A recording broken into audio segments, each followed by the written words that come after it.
amoy na iyon ay tumama sa akin tulad ng isang suntok sa tiyan sa eksaktong sandali na lumakad si Igor sa pintuan ng aming apartment.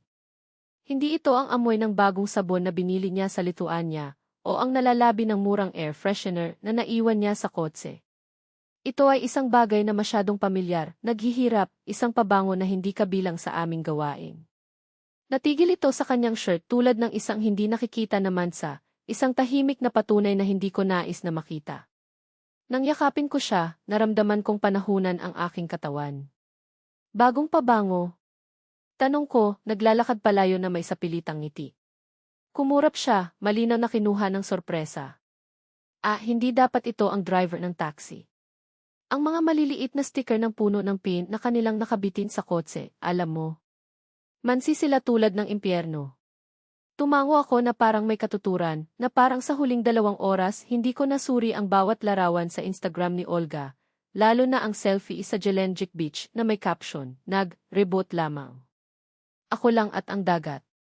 Ngunit kung tiningnan mo ng mabuti, sa pagmuni ng kanyang mga salaming araw, maaari mong makita ang isang lahat ng pamilyar na figura. Si Igor, kasama ang kanyang tawa na kadena ng ginto at kumupa sa Zenith cap na hiniling ko na itapon ang 1,000,000 beses. Ang pangalan ko ay Margarida. Ako ay 34 taong gulang at, hanggang sa kamakailan lamang, itinuring ko ang aking sarili na isang matalinong babae. Naniniwala talaga ako sa aking intuition, sa mga palatandaang ibinibigay ng katawan kapag may mali. Ngunit kapag tinitingnan ka ng iyong buong pamilya sa mata at, sa koro, inuulit na gumagawa ka ng mga bagay, kahit na ang tiwala na tao ay nagsisimulang mag-alinlangan. Okay ka lang, Rita, ang boses ng aking ina ay sumigaw sa aking ulo tulad ng isang babala. Itinapon ni Igor ang mga susi ng walang pag-iingat sa mesa sa pasukan. Pagod lang ako, ungol ko, naglalakad na lumipas sa kusina. Nanginginig ang aking mga kamay, kaya't hinawakan ko ang unang bote ng alak na nakita ko, kahit anong sakupin sila. Sinundan niya ako, nakasandal sa ref sa kaswal na paraan na lagi niyang ginagamit kapag nais niyang magmukhang lundo. Hindi ka ba galit na miss ko ang hapunan? Umiling-iling ako. Siyempre. Umiti siya, nakahinga. Gusto ko kung gaano kakalmado. Pinuno ko ang baso sa labi at kumuha ng mahabang paghigop, tulad ng isang huwarang asawa. Kinaumagahan ay tinawag ko si Olga. Kumusta ka? Paano ito reboot na bagay? Tumawa siya ng masyadong malakas, napipilit din manghang. Kailangan ko talaga sa oras na ito ang layo mula sa lahat. Inaubos ako ng trabaho. Saan ka ulit nanatili? Tanong ko, feigning disinterest. Sa Jelenjik, sa Solnik ni Bereg Sanatorium. Nakarating ka doon, tandaan?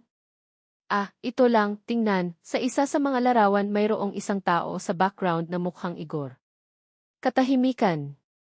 Pagkatapos, isang paputok na pagtawa. Talaga, Rita. Talagang hindi ka nagbabago. Laging kasama ang paranoia na ito. Ang aking Diyos, Margarida, kailan mo ito pipigilan? Napalunok ako ng husto. Paumanhin, medyo sensitibo lang ako. Hindi okay lang, naiintindihan ko. Napaka-emosyonal mo. Naghang ako at umupo sa gilid ng kama, nakatitig sa kalawakan. Sensitive, palagi kong ginagamit ang salitang iyon kapag nagtanong ako ng hindi komportable na mga katanungan. Sensitive, dramatic, hysterical. Tinawagan ko ang aking ina. Nanay, hindi ba sa palagay mo kakaiba na naglakbay isa si Olga at hindi sinabi sa sinumang kasama niya? Sinabi niya na iisa siya, Margarida, pinutol niya ako, kasama ang tono na iyon na walang tugon. Palagi kang may mga issue sa tiwala. Nakikita mo ang pagkakanulo kung saan wala ito. Kinagat ko ang labi ko hanggang sa masaktan ito. Ito lang ang may pakiramdam na may nangyayari. Kahit na, sigurado ako na wala itong seryoso. Huwag gumawa ng problema. Nang gabing iyon nagsimula ako ng isang notebook. Walang patula, mga hilaw na katotohanan lamang. Beses mga petsa, mga kopya. Kailangan niya ng katibayan na hindi maaaring magulong o hindi pinansin. Marso 3, sinabi ni Igor na nasa Krasnodar siya sa isang pulong. Nag-post si Olga ng larawan sa isang rooftop bar sa Sochi. Parehong paglubog ng araw. Marso 1-0, si Igor ay amoy tulad ng niyog. Nag-post si Olga ng mga kwento na may bagong moisturizer ng niyog. Marso 15, natagpuan ko ang isang rosas na nababanat na banda sa glove kompartimento ng aking kotse. Hindi ako nagsusuot ng rosas. Hindi ko sinabi sa kahit sino tungkol sa siye na iyon. Dare no. Hindi man kay Janja ang aking matalik na kaibigan. Hindi pa. Kailangan ko pa. Kailangan ko ng katiyakan. Makalipas ang 1 linggo, lahat kami ay nasa bahay ng init ng aking kapatid na si Natlia. Ang tradisyonal na hapunan ng pamilya. Ang aking mga magulang, si Igor, Olga, Ander. Pinanood ko ang bawat isa na may nakakasakit na pansin. Paano iniiwasan ni na Igor at Olga ang isa't isa, kung paano binago ng aking ina ang paksa tuwing binuksan ko ang aking bibig. Paano sinuri ni Natlia ang kanyang cellphone tuwing 2 minuto na parang inaasahan niya ang isang kagyat na mensahe.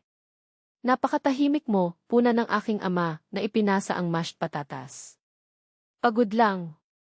Hindi pa rin natutulog ng maayos? Ang aking ina ay mukhang nag-aalala, hinawakan ang aking kamay. Dapat kang makakita ng isang psychologist, honey. O gumawa ng yoga. Napaka-balance mo dati. Umiti ako, sumasang-ayon.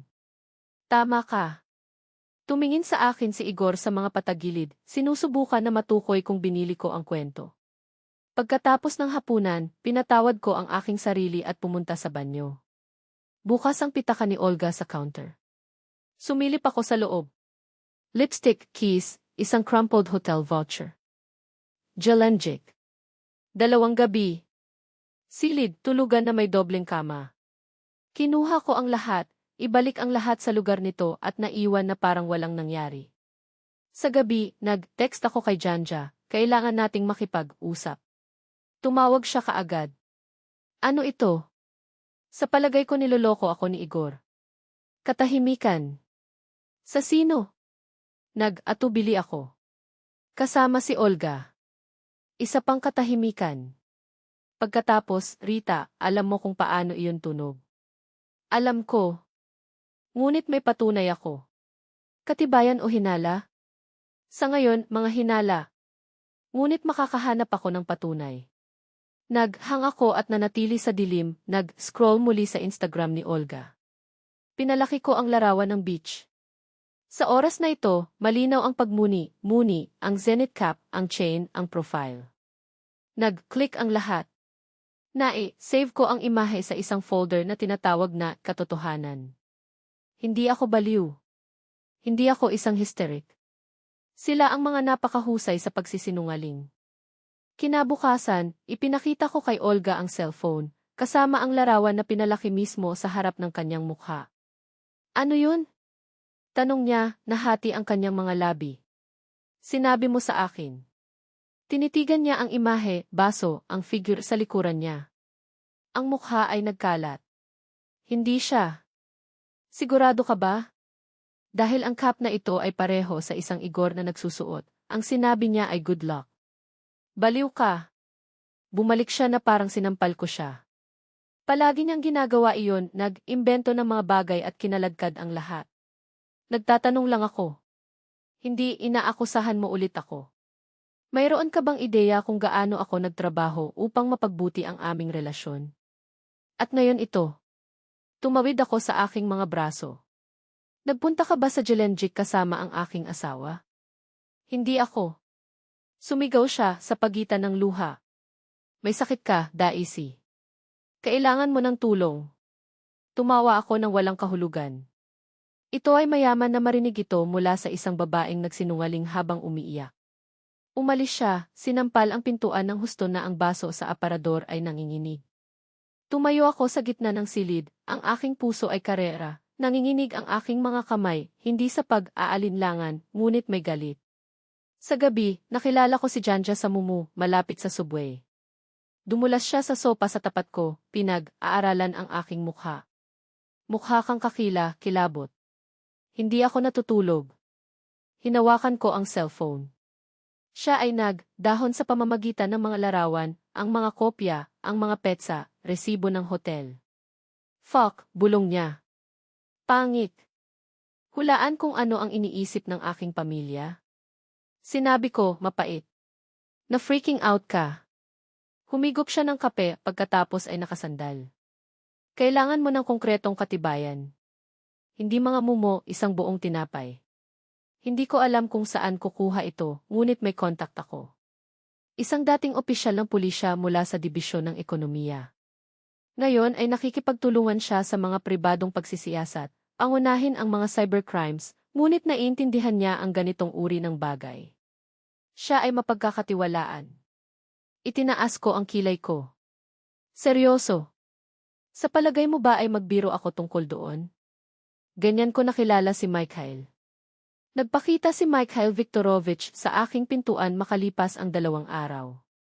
Matangkad, malawak na balikat, isang mabagsik na tinig tulad ng isang taong naninigarilyo ng sobra, at isang hitsura na nais mong ipagtapat kahit na ang mga kasalanan na hindi mo pa nagawa. Nakasuot lamang siya ng maong at isang itim na t-shirt, na parang hindi niya pinansin ang impresyon na ginawa niya at iyon mismo ang gumawa sa kanya na nakakumbinsi. Margarita, binalaan ako ni Jean. Hindi siya nag-aaksaya ng oras sa mga decisions. At hindi siya nawala. Kailangan ko ng ebidensya laban sa aking asawa at kapatid na babae, sinabi ko, diretso sa punto. Hindi ka hinala. Mga katotohanan. Tumango siya, ang madilim na mata niya ay naayos sa akin. Mayroon ka bang pera? Meron ako. Kailangan din ang oras. Naupo kami sa lamesa ng kusina. Dinulas ko sa kanya ang folder sa lahat ng aking nakolekta, hindi maliwanag na mga mensahe, hinalang mga resibo, mga petsa na hindi tumugma. Si Mikhail ay dumaan sa mga papeles na may kahusayan sa klinikal, na para bang alam na niya ang hinahanap niya. Karamihan sa mga tao ay naghihintay para sa tren na umalis bago tumalon, nagkomento siya, nang hindi tumitingin. Nais mong ihanda ang pagsabog bago mag-ilaw ng fuse. Eksakto. Nagsisimula ako sa listahan ng tawag, mga kamera ng hotel, pagsubaybay sa gate. Isinara niya ang folder. Bigyan mo ako ng 1 linggo. Tumayo siya, ngunit nang makarating siya sa pintuan, lumingon siya. Sigurado ka bang nais mong malaman ang katotohanan? Napalunok ako ng husto. Ang tanong ay nakabitin sa hangin tulad ng isang talim. Kung ayaw ko, hindi ako pupunta dito. Tumango lang si Mikhail na parang alam na niya ang sagot. At, sa isang paraan, alam niya. Makalipas ang 1 linggo, dumating ang email sa trabaho. Paksa, paghahatid. Naka-lock ko ang pintuan ng opisina bago buksan ang annex. 6 na larawan. Igor at Olga sa isang counter ng hotel, ang mga daliri ay magkakaugnay. Ang kanyang ulo ay nakapatong sa kanyang balikat. Isang halik sa kanyang liig sa loob ng elevator. Petsa, Nobyembre 17. Ang aming anibersaryo. Ang katapusan ng linggo ay inaakala na siya sa anapa sa trabaho. Tumingin ako sa screen hanggang sa masunog ang aking mga mata. Pagkatapos, ipinasa ko ang lahat sa aking personal na email at tinanggal ang mga baka sa computer ng kumpanya. Sa gabi, inilimbag ko ang mga larawan at ipinakalat ito sa aking kama. Ginugol ko ang maraming oras sa pag-aaral ng kanilang mga mukha, ang paraan ng kanilang ngiti, ang paraan ng pagsandal nila sa isa't isa, na ang hitsura namin ay hindi napapansin. Sa umaga, tinawag ko ang aking ina. Gusto kong makipag-usap. Siyempre, Sinta. Halika kahit kailan mo gusto. Pinasok ko ang kanyang apartment na parang nagdadala ako ng isang bomba na naantala sa aking bag. Naglingkod siya ng tsaa. Umupo sa harap ko, lahat ng dati. Kaya normal na nasaktan. Sa palagay ko dapat akong humingi ng tawad kay Olya, sinabi ko, marahan. Umakyat ang kilay ng aking ina. Seryoso? Mali ka ba? Siya ay... Umiti ako, mapait. Inasahan ko ang aking takot sa kanya. Hindi ito patas. Natunaw si inay sa isang ngiti. Natutuwa akong nakita mo iyon, Rita. Ang pamilya ay nangangailangan ng kapayapaan. Inabot niya ang kanyang kamay sa buong mesa at inalog ang minahan. Gusto nating lahat iyon. Ibalik ang ngiti. Pagkaraan, pumunta ako sa bahay ni Olga. Binuksan niya ang pintuan nang maihinala sa kanyang mukha. Ano ang gusto mo? Pasensya na. Kumurap ang mga mata niya. Bakit? Para sa paglalakbay, para sa mga larawan, para sa pagpapaalam sa aking takot na magsalita ng malakas. Gumawa ako ng isang hakbang pasulong, pinilit siyang tumalikod. Sinusubukan kong maging mas mahusay. Mas mature. Iwanan ang nakaraan. Tumawid siya sa kanyang mga braso, kahina, hinala pa rin na parang inaasahan ang isang bitag. Ito ay magandang malaman. Sumandal ako, ibinaba ang boses ko. Ipasa rin ito kay Igor. Napahiya si Olga. Ngiti. Makita ka linggo sa hapunan. Sa bahay tinawag ko si Mikhail Viktorovich. Panatilihin ang paghukay. Naunawaan ang lahat ng sinabi niya. Pagkatapos ay tinawag ko ang aking abogado. Irina Andreevna, handa akong simulan ang mga pamamaraan. Diborsyo. Hindi lamang. Ang tinig ay matatag tulad ng bakal. Gusto ko ang lahat ng kanilang itinayo sa aking gastos upang gumuho. Nag-atubili siya. Margarita, sigurado ka ba? Hindi pa ako sigurado sa buhay ko. Ang hapunan ng pamilya noong linggo ay nasa bahay ni Natasha, tulad ng dati. Ang amoy ng bawang at alak ay napuno ang kusina, at ang kanyang sapilitang pagtawa ay sumigaw sa bahay tulad ng nakakainis na musika. Naglakad ako kasama ang isang bote ng alak at isang ngiti na hindi akin. Margarita! Hinalikan ni Natasha ang pisngi ko. Ikaw ay nagliliwanag. Kaya matahimik. Pag ninilay, nagsinungaling ako. Nandoon na si Igor, nakaupo sa tabi ni Olga sa sofa. Hindi sila hawakan, ngunit malapit na sila para lumiko ang aking tiyan. Tumingin siya sa akin at mumiti na parang walang nangyari. May uminom ba? Nag-alok siya. Siyempre. Hinawakan ko ang bote. Bubuksan mo ba ito? Tumango siya at pumunta sa kusina upang makakuha ng baso. Sinundan siya ni Olga nang hindi nagsasabi ng isang salita. Tumalikod ako. At para kay Andre na nagkukunwari na hinihigop ng kanyang cellphone. Hoy! Tumingala siya, nagulat. Oh, hi. Lahat mabuti. Magaling. Tumango siya at bumalik sa pagtatago sa likuran ng screen. Naupo kami sa mesa, nanay, tatay, Natasha, Andre, Igor, Olga at ako. Ang espasyo ay nadama kapwa masikip at masyadong maingay. Naglingkod si inay ng alak na may katapatan ng isang taong namamahagi ng pakikipag-isa, na nakangiti sa akin na parang nakumpleto tayo sa ilang maruming lihim. Paano gumagana ang mga bagay? Tanong niya. Karera. Nasa parehong kumpanya pa rin? Namamagitan ang ama. Sa ngayon, hindi pinalampas ni Natasha ang kanyang pagkakataon na lumiwanag. Tulad ng para sa Olya ang iyong showroom ay umuusbong. Sarado lamang sa isang bagong mamumuhunan. Nagtaas ako ng kilay. Seryoso. Nagpakita si Olga ng isang ngiti sa lahat ng kanyang ngipin. Sa wakas ang isang tao na naniniwala sa aking potensyal. Si Igor ay nagbubulong-bulong sa isang baso. Lumingon ako sa kanya, dahan-dahan. Binibili mo ba ang iyong bahagi? Napakaganda, patuloy ko, matamis.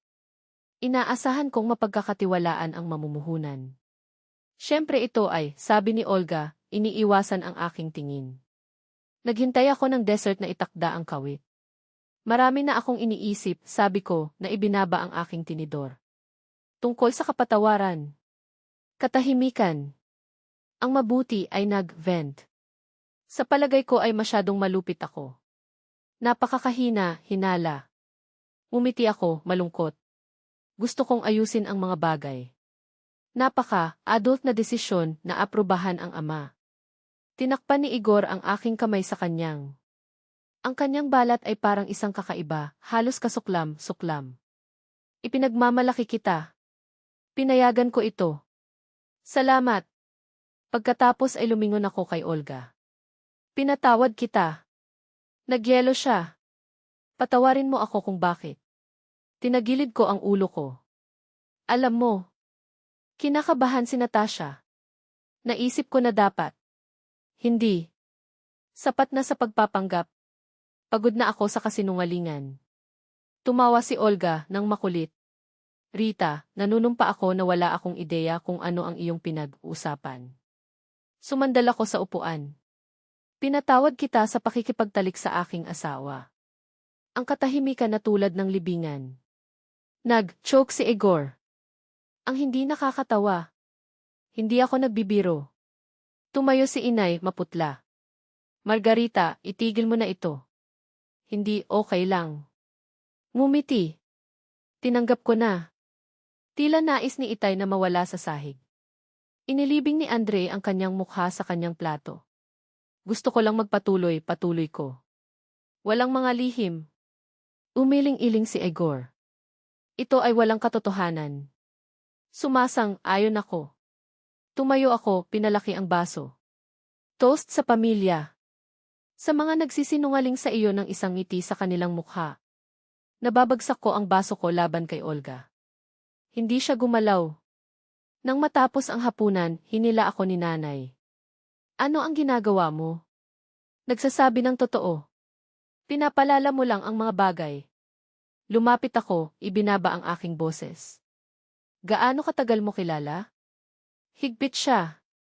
Ano ang pinagsasabi mo? Tumingin siya sa paligid pagkatapos ay bumulong. Hindi ito simple. Gaano katagal ito? Isang mabigat na buntong hininga. Ilang buwan? Siguro higit pa. Nag-recoil ako na parang tinamaan niya ako. At hindi mo sinabi sa akin. Ayaw naming saktan ka. Tumawa ako, mapait. Ayaw nilang mag-abala sa akin. Palagi akong labis para sa iyo. Masyadong matindi. Hindi niya ito tinanggihan. Rita, hindi mo ito kasalanan. Hindi, ina. Umiti ako, malamig. Sa oras na ito, tama ka. Kailangan kong mag-mature. At umalis ako nang hindi lumingon. Kinabukasan, nasa tanggapan ako ng abogado. Gusto ko ng demanda, ipinahayag ko. Pang-adulter. Pagkalugi ng pera.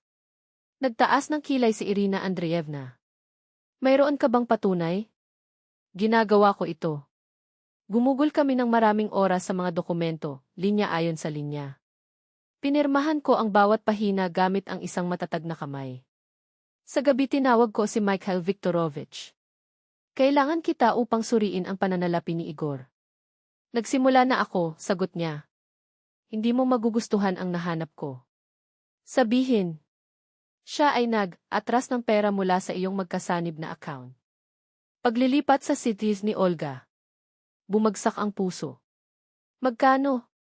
1,250,000. Siguro higit pa. Pinikit ko ang aking mga mata. Panatilihin ang paghukay. Naunawaan. Naghang ako at nanatili sa dilim, naghihintay ng madaling araw. Dumating ang mensahe ni Mikhail Viktorovich na may kalakip, isang audio. Pinindot ko ang paglalaro. Pinuno ng tinig ng aking ina ang silid, malamig at kinakalkula, hindi dapat ilipat si Margarida. Hindi niya kaya. Walang natuklasan tungkol sa mana. Tumahimik ako. Pagkatapos, binuksan ko ang recorder sa aking cellphone at nilaro muli ito, na itala ang bawat pantig. Save ko ang file na may isang simpleng pangalan, secure. Hindi ako nagplano sa pagtumba lamang ng kanilang bahay ng mga card. Pupunta siya upang ibiwisik ang asin sa ibabaw ng abo, upang wala nang muling lalago sa laso na lupa. Sa palagay mo ba ay kahina, hinala ba sila? Tanong ni Jean na naghahagis ng isang ubas sa kanyang bibig. Nasa sasakyan kami, naka-park sa harap ng bautike na binuksan ni Olga 2 buwan bago. Ang parehong bautike na, alam ko na ngayon, ay nabayaran ng aking pera. Hindi sumagot ako nang hindi tinanggal ang aking mga mata sa pagtatatag. Sa palagay nila sumuko ako. Nasa wakas ay naging tahimik at masunurin na bersyon na laging gusto nila. Tumingin sa akin si Jean. Mukha kang nakakatakot kapag ngumiti ka ng ganyan. Pagod lang ako sa pagiging magalang. Nag-atubili siya. Gagawin mo ba talaga ito?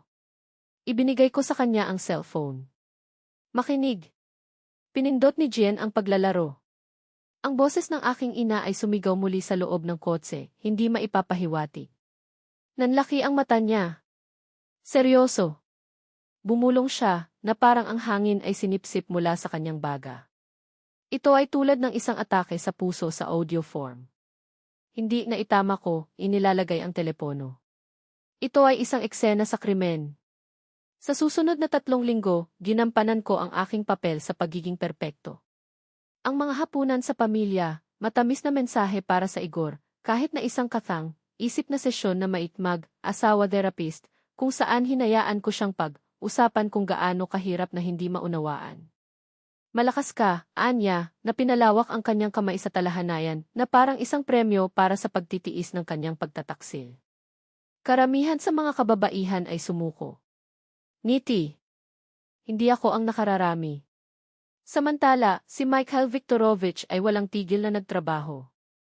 Natagpuan niya ang mga kahina, hinalang paglilipat, mga pirma na lagda, kahit na isang offshore na kumpanya sa pangalan ni Igor na ginamit sa launder ng pera ng direkta sa showroom ni Olga. Mag-ulat ka ba nito? Tinanong niya na ipinapadala sa akin ang pinakabagong mga dokumento. Hindi pa. Una, nais kong ilagay sa isang palabas. Magiging pangit ito. Perpekto. Sa susunod na hapunan ng pamilya, kinuha ko si Jen.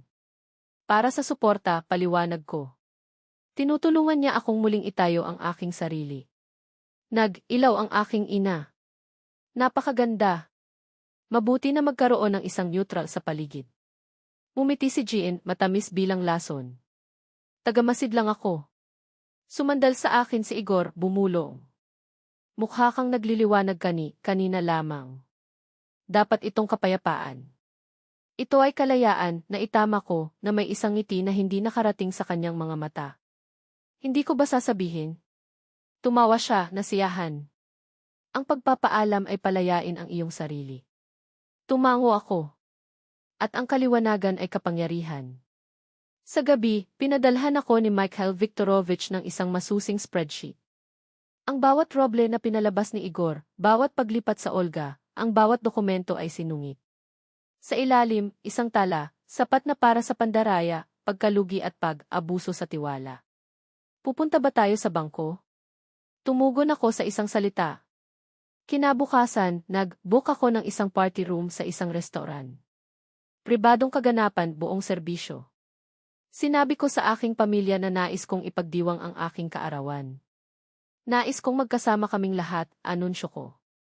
Walang drama, pag-ibig lang. Tinanggap nila, syempre. Akala nila sa wakas ay nasira na ako ang banayad na tupa na lagi nilang nais. Personal kong nakilala ang manager ng restaurant. Kailangan ko ang koponan upang sundin ang mga tiyak na tagubilin. At ang ilan sa kanila hindi eksaktong mga empleyado. Sumimangot siya. Paumanhin? Dinulas ko ang isang makapal na sobre sa buong mesa. Bayad para sa pagpapasya at hindi magagawang pagpapatupad. Nanlaki ang mga mata niya nang makita niya ang mga nilalaman. Naunawaan. Nag-upahan ako ng isang kameraman. Para sa album ng pamilya, paliwanag ko. Detalyado ko ang mga anggulo, ang mga pangunahing sandali, kung kailan mas malapit ang kamera. Sinabi ko kay Jen ang buong plano. Kailangan kita upang manatiling neutral. Ngumiti, alon, kalmado. Nag-flash siya ng matalim na ngiti. Ipinanganak ako para dito. Sumang, ayon siya kay Mikhail Viktorovich na siya ay kabilang sa mga naghihintay. Siya ang magiging maghatid ng mga dokumento. Ang gabi bago ang hapunan, nakaupo ako sa sala, tinitingnan ang sobre na may pangalan. At Igor. Sa loob, ang mga papeles ng diborsyo, ang reklamo ng pandaraya, ang kumpletong dosyer. Hindi ako umiyak. Hindi ako nag-atubiling. Inilagay ko ito sa aking bag at isinara ang zipper na may dry click. Maingat akong nagbihis. Isang itim na damit, dugo pula na kolorite, halos anumang mga accessories. Nais kong magmukhang isang babaeng nasa kontrol, hindi isang biyuda sa kanyang sariling paggising. Sa restaurant, ang ilaw ay malambot, matalik. Lahat ay dumating sa oras. Hinalikan ni Igor ang pisngi ko. Niyakap ako ni Olga. Binigyan ako ng aking ina ng isang regalo. Mukha kang maganda, Anya. Salamat. Pakiramdam ko ay nabago. Naupo kami, toasted, tumawa. Tumayo si Igor para sa isang toast. Kay Margarida, idineklara niya, pinalaki ang kanyang baso. Sa babaeng may biyaya, kapatawaran at lakas. Lahat ay pumalakpak. Umiti ang aking ina, matagumpay, na parang nanalo siya ng digmaan. Itinaas ko ang aking baso, sumandal sa pinakamalapit na waiter at bumulong. Handa na kami. Sumulong si Mikhail Viktorovich. Ang kanyang tinig ay pinutol sa hangin, malinaw at formal. Igor Alexandrovich. Lahat ay lumingon. Para sa iyo. Hinawakan niya ang sobre. Kumurap si Igor, nalilito. Ano ang magkantot na ito? Diborsyo. Tumayo ako, inilalabas ang listahan ng mga akusasyon. Pandaraya. Pagkalugi ng mga pondo. Maling pag-apruba. Bumagsak si Olga. Ano? Sit down, in order ko, tuyo. Tumalo ng aking ina sa kanyang upuan. Daisy, ano ang ginagawa mo? Pagbubunyag ng katotohanan. Kumaway ako sa operator. Naka-on ang projector. Security camera footage, Igor at Olga sa isang hotel elevator. Isang halik. Isang silid. Serbisyo sa silid.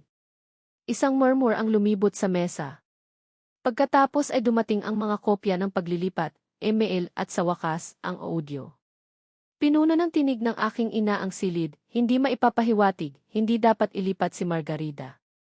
Wala siyang malaman tungkol sa mana. Naging maputla ang aking ina. Ay, off ito. Hindi. Lumingon ako kay Natasha. Tumulong ka sa pagtago ng lahat. Nagsinungaling siya sa mukha ko. Hindi ko alam. Stammered siya. Alam mo. Pagkatapos ay tiningnan ko ang lalaking tinawag kong ama. At pinayagan mo silang sirain ako. Ibinaba niya ang kanyang mga mata. Dinulas ko ang huling sobre sa buong mesa. Ano iyon, tanong niya, mabagsik. Resulta ng pagsubok sa gay. Binuksan. Basahin. Froze. Hindi ka ang aking ama.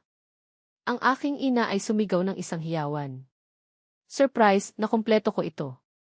Iyon ang mangyayari kapag nagtatayo ka ng isang buhay sa kasinungalingan. Ang katotohanan ay laging nakakahanap ng isang paraan. Ang katahimikan na sumunod ay napakakapal na maririnig mo ang pag-crack ng mga kandila. Ngiti. Gapaya kaarawan sa akin. Ang bawat detalye, kinumpirma ko, kahit na ang pag-aayos ng mga panauhin sa mesa. Sa wakas ay sinira ni Andre ang katahimikan, nanginginig ang kanyang tinig. Siguro lahat ay dapat huminahon. Lumingon ako sa kanya, dahan-dahan, sinasadya. Atre, alam mo ang lahat at ikulong mo. Kaya umupo ka at tumayo pa rin.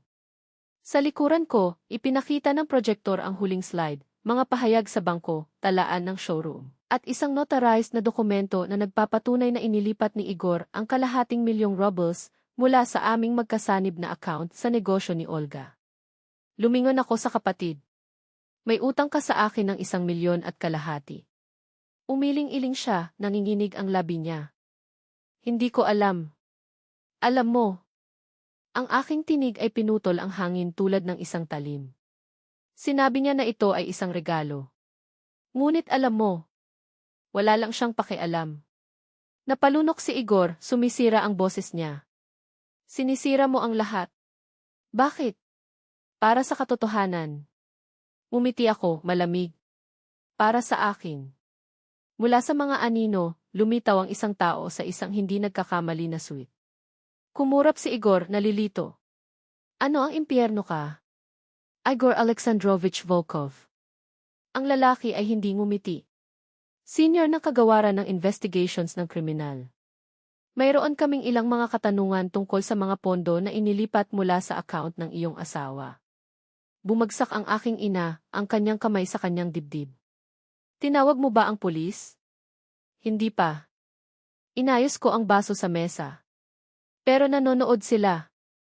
Lalo na interesado sa iyong deal sa estate, nanay. Ang kanyang mukha ay naging maputla bilang tisa. Hindi ka maglakas, loob na hawakan iyon. Mangahas ako. Sumandal ako. Kapag gumamit ka ng isang mana upang itago ang mga ari-arian at manipulahin ang iyong sariling anak na babae, ang batas ay nasa tabi ko. Ang aking kiama sa wakas ay nagsalita, ang kanyang tinig ay namumula. Margarita. Ito ay lumampas na sa mga limitasyon. Tumingin ako sa kanya, walang ekspresyon. Hindi mo rin ang aking ama. Ang iyong opinyon dito ay walang halaga. Siya ay kumindat na parang sinampal ko siya. Ibinigay ng investigator si Igor ng isang card. Hihintayin ka namin bukas sa departamento. Umalis siya. Ang katahimikan na nanatili ay napakabigat na tila ito ay naghihirap. Jean, pragmatically caught. Olgin ha, umiti siya, halos mandaragit. Nakalimutan kong banggitin, binili ko ang upa para sa iyong showroom noong nakaraang linggo. Itinaas ni Olga ang kanyang ulo, malapad ang mga mata. Ano? Akin na ba ngayon? Kabilang ang lahat ng mga utang sa iyong pangalan. Naglaro si Jean sa kanyang cellphone. Ang aking abogado ay makikipag-ugnay. Tumayo si Olga nang bigla na ang kanyang upuan ay tumulo. Hindi mo kaya. Hindi mo lang maalis ang lahat sa akin. Kinuha mo ang aking asawa, ang aking pera, aking pamilya, tumayo ako, kalmado. At naisip mo na ba ako? Tumulo ang luha sa kanyang mukha. Ayokong. Huli. Tumungo si Igor sa akin, ang kanyang mga kamay ay nakabukas. Rita, makinig, maaari nating gawin ito. Ayusin ang lahat. Tumawa ako, isang tuyo, nakakatawa na tawa. Sa palagay mo ba ito ay negosasyon? Nag-screwed ako, alam ko. Ngunit mahal pa rin kita. Hindi mo alam kung ano ang pag-ibig. Hinawakan niya ang pulso ko. Bumalik ako agad. Pindutin mo ulit ako, ahist, at magdagdag ako ng pag-atake sa listahan ng mga singil. Nagyelo siya. Tumingin ako sa paligid ng silid, dahan-dahan, sinasadya. Lahat kayo nagsinungaling. Alam ng lahat. Hinahayaan ako ng lahat na lumubog. Walang nangahas na tumingin up. Tinuruan nila ako na manahimik, mahiya. Inayos ko ang bag sa aking balikat. Ngayon itinuturo ko ang mga kahihinatnan. Tumuwo ako sa exit. Sinundan ako ni Jen ng walang pag-aalangan. Sigaw ni Igor sa likuran ko. Magsisisi ka pa rin. Huminto ako. Tumalikod na lang ako upang sumulyap sa aking balikat. Hindi. Umiti ako, malamig. Ikaw ang pupunta. Ang pintuan ay bumagsak sa likuran namin tulad ng pagtatapos ng isang kabanata. Sa labas, ang hangin ay cool. Naglakad ako papunta sa eskinita sa likuran ng restaurant, nakasandal sa dingding at binuksan ang aking bag ng banyo. Lipstick sa lugar. Malinaw na hitsura. Matatag na mga kamay. Umiti ako sa aking pagmuni sa compact mirror. Ang mga kahihinatnan ay hindi nagtagal sa darating. Pag-uwi ko, ang telepono ay nag-vibrate ng hindi tumitigil. Igor. Olga. Nanay ko. Maging si Natasha, na hindi ako pinansin ng maraming buwan. Wala akong sinagot. Sa halip, nagbuhos ako ng isang baso ng alak, sinipa ang aking sapatos, at lumubog sa sopa. Si Jean ay browse na sa mga network sa kanyang cellphone. Kaibigan, itinaas niya ang aparato. Nasa internet na ito. Ang isang Telegram channel ay naipublish, Restaurant Scandal, may-ari ng showroom na kasangkot sa pandaraya at pagkakanulo sa bayaw. Ang mukha ni Olga ay lumitaw sa headline, nasira, lumabo ang mask ang pangalan ni Igor sa bold. Ang minahan ay hindi nabanggit, ngunit ang sinumang alam kong magkasama at dalawa. Binuksan ko ang email. Si Mikhail Viktorovich ay nagpadala ng mga bagong dokumento. Paksa, mana. Ang pangwakas na mga kuko. Sa loob, ang mga pag-scan ay nagpapatunay kung paano ang aking ina ay nagpalipat ng mga pondo mula sa mga arian ng pamilya hanggang sa Orange account, kasama si Igor bilang isang itahimik na kasosyo. Lahat ng iligal. Ipinasa ko ito sa aking abogado. Ang tugon ay agad-agad. Mayroon kaming batayan upang hadlangan ang mga arian at mag-file ng isang demanda sa sibil. Handa na? Nag-type ako. Sunugin ang mga tulay. Sa tanghali, patuloy na tumatawag si Igor. Hinayaan ko ang cellphone na mag-vibrate hanggang sa maubos ang baterya. Pagkatapos ay dumating ang mga mensahe. Kailangan nating makipag-usap. Sinisira mo ang lahat. Sorry. Mapahamak, Rita, hindi bababa sa sagot. Mula sa Olga. Mangyaring huwag gawin iyon. Sumusumpa ako na hindi ko alam ang tungkol sa pera. Hindi ako tumugon. Sa halip, nagpunta ako sa showroom. Ang mga bintana ng shop nasakop sa brown paper. Sa pintuan, isang palatandaan, sarado para sa inventaryo. Ngunit alam ko ang katotohanan. Sinimulan na ni Jen ang proseso ng pagsipsip. Ang lokasyon ay kanya. Ang mga utang ay astronomiko. Ang panaginip higit sa. Ipasok kasama ang susi. Half walang laman na mga estante. Mga hanger na may labis na halaga. Ang matamis na amoy ng mga kandila ng banilya na nagsisikap na mask ang baho ng pagkabigo. Buksan ang back drawer. Pinananatili ni Olga ang mga resibo doon. Sa dingding, ang mga larawan niya at si Igor ay nakangiti sa mga yacht at beach. Isa ko silang hinagupit. Sa gabi, Mikhail Ew. Tumawag si Iktorovich. Hindi ka maniniwala. Ang tinig ay may isang tono ng kasiyahan sa propesyonal. Sinubukan ng iyong asawa na ilipat ang mga pondo sa baybayin, ngunit ginamit ang isang minarkahang account. Ang bangko ay aktibo ang alerto. Sinusubaybayan na siya. Bukas, ang interogasyon sa istasyon ng pulisya. Ngumiti. Perpekto. Sa gabi, may kumatok sa pintuan. Igor. Buksan lamang ang kasalukuyang. Siya ay scruffy, unshaven, madilim na bilog sa ilalim ng kanyang mga mata. Ang lahat ng barnisan ay sumilip. Margarita, nagsimula siya, ang kanyang tinig ay namumula. Mangyaring. Katahimikan. Hindi ko nais na maging ganyan. Nagkamali ako, ngunit ito ay labis. Tumingin ako sa kanya. Hindi mo ako minahal. Nasa daan lang ako. Pinahaba niya ang kanyang kamay. Bumalik ako. Wala ka bang pakiramdam? Bulong niya. Pasensya na. Inayos ko ang kasalukuyang. Takot. Ngunit sa iyo ito. Hindi siya nagtalo. Masama ang pakiramdam ni Olga. Hindi ko makain, umiyak sa lahat ng oras. Sinira mo ito. Naghiwalay ang sarili. Sinara ko ng kaunti ang pinto. Ito ang iyong kapatid na babae. Ngayon ay ibang tao lamang akong tumigil sa pagprotekta. Matagal niya akong tinitigan. Hindi ka na ang babaeng ikinasal ko. Salamat sa Diyos. Tumalikod siya at bumaba sa hagdan, kinaladkad ang kanyang mga paa. Hindi ko siya pinanood na umalis. Kinabukasan, nagkita kami ni Jen sa isang cave. Natatawa na siya bago umupo. Ang iyong ina ay nag-freak out. Tinawag niya akong iniisip na maaari kitang makuha ka sa linya. Nagtaas ako ng kilay. At ano ang sinabi mo? Naabala ka sa pagbuo ng isang imperyo. Humigop siya ng kape. Matawagan ka ng isang kontrabida. Kinagat ko ang sandwich. Banayad. Oh, at ang iyong ex-father na si Sergey ay lumayo. Ibinaba ni Jen ang kanyang tinig. Pagkatapos ng eksenang iyon ng effetti, nawala ito. Ang iyong ina ay nawawala ng kontrol. Umupo ako pabalik sa upuan. Ito ay tungkol sa oras. Pinag-aralan ako ni Jen. At ikaw? Kumusta ka? Hindi ko alam. Tumingin ako sa bintana. Pero libre ako. Sa gabi, sinindihan ko ang isang kandila sa sala. Ang parehong banilya na may niyog na minamahal ni Olga. Napanood ko ang apoy, pagkatapos ay pinatay ito. Nanatili akong tahimik. Pagkatapos ay pumunta ako sa salamin sa bulwagan. Tumingin ako sa sarili ko. Walang disgis. Walang mga pagsusumite. Ako lang.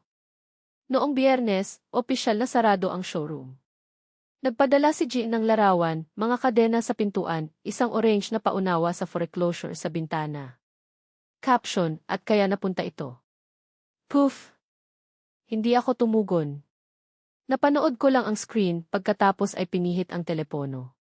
Makalipas ang isang oras, sumabog si Igor sa aking tanggapan nang hindi ko makatok, na parang mayroon pa siyang tama. Rita, kami. Kailangan nating makipag-usap. Hindi ako tumingin mula sa aking notebook. Ang kanyang tinig ay isang gasgas sa dingding na repain ko na. Kailangan mong umalis. Hindi ako pupunta kahit saan hanggang sa makinig ka sa akin. Bumangon ako. 30 segundo. Isinara niya ang pintuan, pinatakbo ang kanyang kamay sa kanyang buhok, para bang mayroon pa siyang karapatang mahulog sa harap ko. Nawawala ko ang lahat. Ang negosyo, ang mga account, ang reputasyon. Dapat naisip ko ito ng una. Wala akong nakawin. Ginawa mo ang aking lagda. Bumukas ang kanyang bibig at sarado tulad ng isang isda sa tubig. Lumibot ako sa mesa, tumayo sa harap niya. Nagsinungaling ka. Niloko. Ginamit. At ngayon nagulat ka sa mga kahihinatnan. Hindi ko inakala na may kakayahan ka doon. Tiyak. Wala sa inyo ang nakakita nito. Humakbang siya ng hakbang. Nag-screwed ako, ngunit mahal pa rin kita. Tawa. Isang tuyo, walang air na pagtawa. Hindi mo alam kung ano ang nararamdaman ng pag-ibig. Rita, umalis. Hindi ito lumipat. Pagkatapos ay binuksan ko ang pintuan ng mailakas at paulit-ulit mas malakas. Ang mga mata ng mga empleyado sa mga kalapit na tanggapan ay lumingon sa amin. Inihaw ni Igor ang kanyang mga ngipin, ngunit naiwan ng walang sinabi. Naka-lock ko ang pintuan, pinihit ang susi. Sa gabi, tumawag si Olga. Naghang ako sa voicemail. Pagkatapos ay dumating ang mensahe, mangyaring, kausapin mo lang ako. Masama ang pakiramdam ko. Nakatitig ako sa screen, daliri pa rin. Kaya tinawag ko si Jane. Sinabi niya na masama ang pakiramdam niya. Magaling siya nang makipagtalik siya sa asawa. Alam ko. Huwag hayaang pumasok ang pagkakasala ngayon. Nagbabala ka. Tumango ako kahit hindi niya ako makita. Hindi ako sasagutin. Tama. Hayaan siyang magluto sa kanyang sariling lason. Kinabukasan, nagpunta ako sa bahay ng aking ina na hindi ipinapahayag. Binuksan niya ang pintuan sa isang kanal ng sutla, buhok na may sakit, ang mga mata ay namumula. Sa wakas, Anya, na parang ako ang pangungusap na siya. Naghihintay sa kanya. Dumating na ang tagapatay. Hindi ako nagsimula. Humakbang siya pabalik, hinayaan akong pumasok. Ang silid ay parang kasunod ng pagsabog. Mga papel na nakakalat, walang laman na baso, isang plato ng hindi nababalang keso. Lumayo si Sergey, anunsyo niya na parang kasalanan ko. Narinig ko. Hindi niya sinasagot ang aking mga tawag. Sinabi niya na nahihiya siya. Tulad ng nararapat. Nasunog ang mukha niya. Palagi siyang kailangan upang maging santo, ang perpekto. Sa palagay mo mas mahusay ka kaysa sa lahat. Sa palagay ko ako lang ang hindi nagsisinungaling. Nanginginig ang labi niya. Pinahiya mo ang pamilya. Hindi. Ginawa mo iyon kapag pinili mong protektahan si Olga sa halip na ako. Siya ay marupok. Ito ay makasarili. Ito ang iyong kapatid na babae. Wala na. Ang boses ng aking ina ay basag. Sinira mo ang lahat. Tumingin ako sa paligid. Hindi. Tinanggal ko lang ang mga maskara. Bumagsak siya sa sofa, na may edad na 10 taon sa isang segundo. Ano ang gusto mo sa akin? Wala. Dumating ako upang magpaalam. Sunog. Tapos na ako, nanay. Sa inyong lahat. Seryoso ka ba? Ganap. Tumalikod ako at umalis. Hindi niya ako sinundan. Sa gabi, si Jean at ako ay tumayo sa aking balkonahe, pinapanood ang mga ilaw ng lungsod na lumusot sa aspalto. Sinunog mo ang lahat, napansin niya. Paano ito?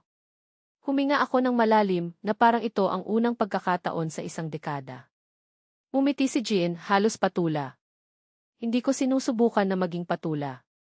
Sa wakas ay matapat lamang. Itinaas namin ang aming baso. Para sa katapatan. Kinaumagahan ay tumawag si Mikhail Viktorovich. Opisyal na inakusahan si Igor, pandaraya, pagpapatawad ng mga dokumento, pagkalugi ng mga pondo. Marahil ay makikipag-ugnay sa tanggapan ng taga-usig, ngunit natapos na ang pakikitungo. Naharang ang mga account. Magaling. At nasira si Olga. Nasamsam ng showroom, nararapat na utang. Pinakawalan ko ang hangin. Salamat sa lahat. Kahit ano. Naghang ako at tiningnan ang aking sarili sa salamin ng bulwagan. Walang makeup, walang alahas. Ako lang. Ikaw ba? Nag-vibrate ang telepono. Mensahe mula kay Olga, patawarin mo ako. Hindi ko alam kung paano titigil. Gusto ko lang pakiramdam mahal. Hindi ako tumugon. Tinanggal ko ang mensahe, pinatay ang aking telepono, lumakad sa araw at hindi lumingon. Sa isang tahimik na cafe, sa sulok ng isang bookstore, kung saan ang mga tao ay bumulong sa labas ng ugali, nakaupo ako sa tapat ni Jen. Sa pagitan namin, ang mga tasa ng kape ay humihinga ng usok. Sigurado ka bang nais mong gawin ito? Yumuko siya. Tumango ako. Oras na. Kumuha si Jean ng isang maliit na flash drive sa labas ng kanyang bag, narito ang lahat, mga audio, dokumento, ang timeline. Handa nang mag-publish. Kinuha ko ang pendrive at inilagay ito sa aking bag. Salamat. Ilulunsad mo pa ba ang channel sa Telegram? Unang post sa susunod na linggo. Mayroon na akong pangalan, alam nila. Ngumiti si Jen sa mga patagilid. Ang mga tao ay mag-aalangan. Ngumiti din ako, ngunit nanatiling seryoso ang aking mga mata. Nabanggit niya. Magaling ka ba? Nasanay na ako. Tumango siya, nauunawaan. Iyon ang pinakamahirap na bagay. Natahimik kami. Pagkatapos, idinagdag niya, nakilala ko si Andre sa merkado. Itinaas ko ang kilay ko, nagkunwari siyang hindi ako makita. Mabilis siyang tumalikod. Suminghot ako. Duwag. At si Natlia ay pinaputok. Ang kanyang tanggapan ay hindi nais na maiugnay sa iskandalo. Ano ang isang kahihiyan, tuyo niyang sinabi. Pinukaw ni Jen ang kape. Ang iyong ina ay tahimik. Galit at nahihiya, ngunit mas nahihiya kaysa sa galit. Palagi siyang tumalikod. Hindi ko na nilalaro ang larong ito. Natapos namin ang kape, niyakap ang paalam. Lumabas ako sa cool na kalye, kung saan nag-buzz ang lungsod. Sa bahay, nakaupo ako sa harap ng notebook. Handa na ang Telegram channel. Ang teaser ay nag-rack up ng mga tanawin. Gusto ng mga tao ang mga drama sa pamilya, lalo na ang mga tunay. Nabasa ko ang mga komento. Ang ilan ay suportado, ang iba ay nag-alinlangan, ang ilan ay nakabukas ang kanilang mga ilong. Hindi mahalaga. Binuksan ko ang pendrive at load ang unang post sa audio. Ang aking tinig ay umusbong sa mga nagsasalita, kumusta, ang pangalan ko ay Daisy. At ito ang kwento kung paano ako napanood ng aking pamilya na nalunod at mumiti. Nakinig ako ng ilang minuto, isinara ang notebook. May sumakay sa doorbell. Wala akong inaasahan. Binuksan ko ito. Si Olga ay nasa pintuan, isang sobre sa kanyang kamay. Ang mga mata ay namumula, ang buhok ay nakatali sa isang sloppy bun. Walang makeup, walang pagganap. Maaari ba akong pumasok? Hindi ako gumalaw. Hindi ako lumaban, nagmamadali siyang sabihin. Lamang. May sinulat ako.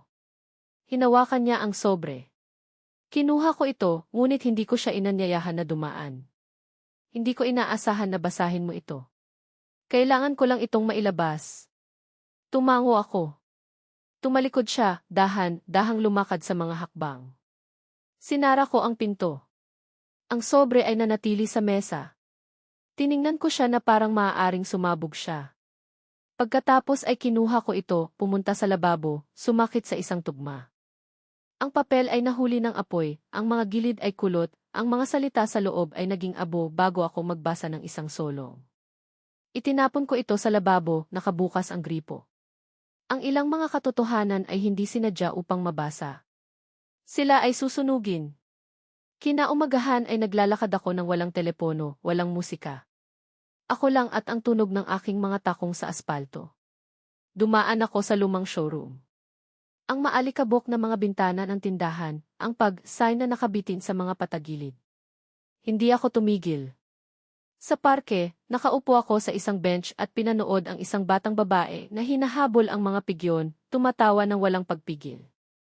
Tinawag siya ng kanyang ina, nakangiti. Hindi ako umiyak, hindi kita namimiss. Napanood ko lang. Nang bumalik ako, nakakita ako ng isang kahon sa tabi ng aking pintuan. Walang nagpadala, walang address. Kinuha ko ito sa loob, binuksan ito. Ito ay isang photo album. Mga lumang larawan, ako at si Olga, mga bata, kaarawan, mga puno ng Pasko. Sa unang pahina, isang tala sa sulat, kamay ng aking ina, akala ko baka gusto mong mapanatili ang mabuti. Isinara ko ang album ng walang lifing sa pamamagitan nito, inilagay ito sa istante sa pasilyo. Hindi makalimutan. Hindi magpatawad. Para lamang kumpirmahin, ito ay umiiral. Sa gabi, inilathala ko ang pangalawang post sa channel.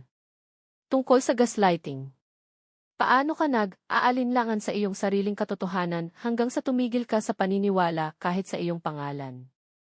Nagtapos ako sa isang simpleng pangungusap, minsan ang lunas ay hindi nakakahanap ng kapayapaan. Nakahanap ito ng iyong boses.